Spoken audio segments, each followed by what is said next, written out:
En esta crítica analizamos por qué El silencio de los corderos, o El silencio de los inocentes en Hispanoamérica, dejó de ser un simple thriller para convertirse en nuestra pesadilla cultural favorita.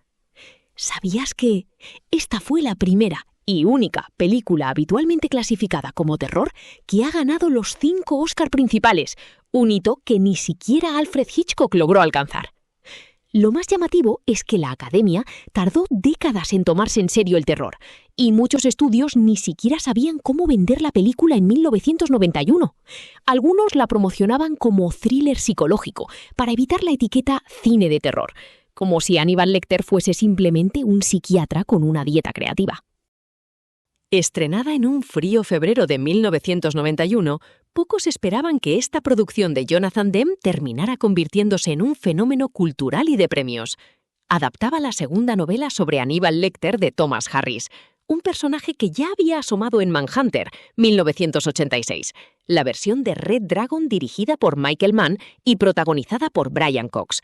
Aquella película se quedó en culto discreto, lejos de imaginar que Lecter acabaría convertido en uno de los grandes iconos del cine moderno. El proyecto, de hecho, pudo haber sido muy distinto. Gene Hackman compró los derechos del libro con intención de dirigirlo e incluso protagonizarlo, pero abandonó por su extrema violencia. Esa decisión abrió la puerta a Orion Pictures, que adquirió el material por apenas $500,000, una cifra que hoy suena a chiste retrospectivo de la industria. El reparto terminó siendo prácticamente irrepetible.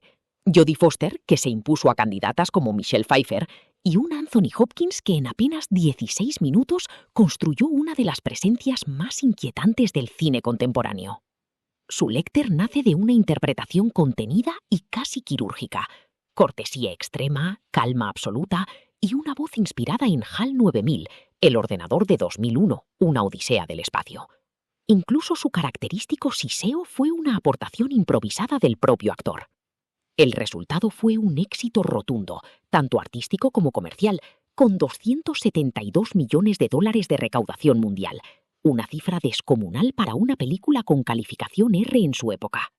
La trama sigue a Clarice Starling, una brillante pero inexperta aspirante agente del FBI que es asignada a un caso desesperado: capturar a un asesino en serie conocido como Buffalo Bill. Para entender la mente del criminal, Clarice debe entrevistar a otro monstruo, el doctor Aníbal Lecter, un psiquiatra brillante y caníbal confinado en una prisión de máxima seguridad. La investigación deriva en una compleja relación psicológica entre ambos que se convierte en un peligroso juego de intercambio psicológico donde cada pista sobre el caso tiene el precio de una confesión personal. La crítica profesional siempre ha destacado la maestría estructural del guión, valorando cómo logra equilibrar un procedimiento policial riguroso con un terror psicológico casi gótico. Buena parte de esa eficacia nace de una decisión muy concreta de escritura. Las escenas entre Clarice y Lecter están construidas como intercambios estrictos de información, casi como un regateo emocional donde cada respuesta exige una confesión a cambio, lo que convierte sus conversaciones en auténticos duelos verbales. El público, por su parte, suele coincidir en que el ritmo es implacable, no hay escenas de relleno. Existe un consenso ampliamente mayoritario en que la coherencia de los personajes eleva la película por encima de los slashers comunes de los años 80. Jonathan Demme recibió elogios por su decisión de utilizar primeros planos extremos y miradas directas a cámara.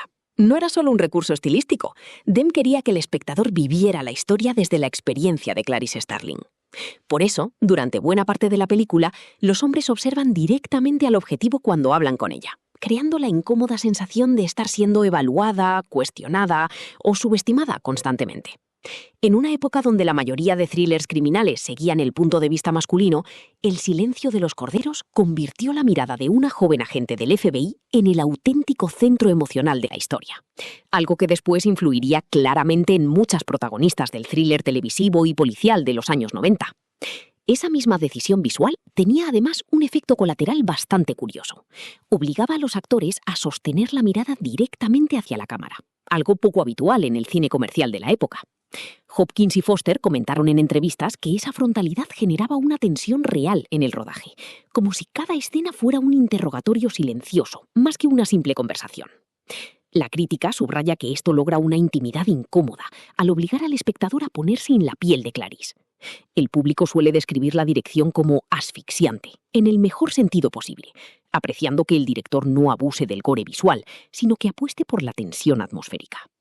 Este es el punto de mayor unanimidad. Tanto la crítica como la audiencia consideran la química entre Foster y Hopkins como oro puro cinematográfico. Lo curioso es que parte de esa tensión existía también fuera de cámara.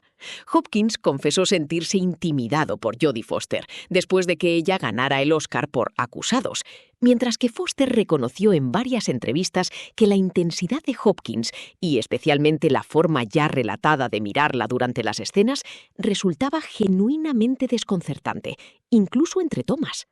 Esa distancia casi quirúrgica entre ambos terminó alimentando la sensación de duelo psicológico permanente que define la película. Se suele analizar la actuación de Foster como una representación vulnerable pero feroz de la resiliencia femenina, mientras que la interpretación de Hopkins es citada universalmente como el estándar de oro para los villanos inteligentes.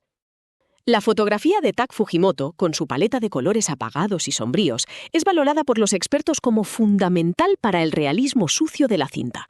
Su estética ha sido comparada en análisis críticos con la sensación de inquietud y distorsión psicológica presente en la pintura de Francis Bacon, especialmente en la forma en que los encuadres parecen encerrar a los personajes en espacios casi opresivos.